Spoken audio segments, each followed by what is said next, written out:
Je tisse ma toile. Je construis mon réseau. J'attends d'avoir toutes les cartes en main pour jouer la grande partie. J'ai des informateurs et des alliés fidèles partout dans le monde.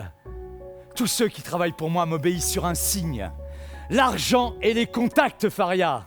L'argent et les contacts!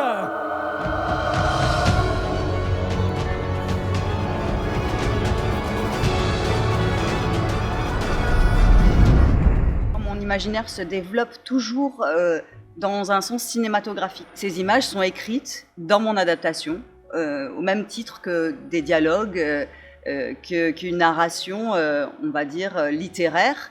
J'ai une narration picturale. Maintenant, bienvenue au Comte de Monte Cristo.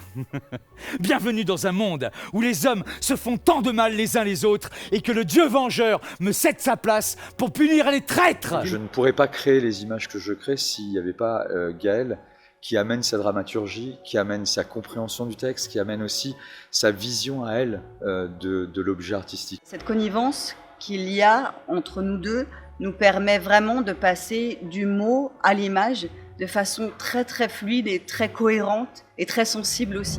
Parfois, je m'amuse à enlever à la justice un criminel qu'elle poursuit et il intègre mes rangs.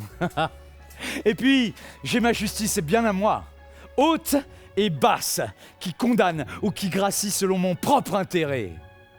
J'attends, j'observe, je multiplie les identités. Maintenant, je peux être qui je veux en fonction des événements. Prêtre ici, lord anglais là, ou même banquier. Une génération qui aimons le cinéma, qui avons été élevés par la télé, les jeux vidéo, tout ça, ça compte beaucoup dans notre imaginaire.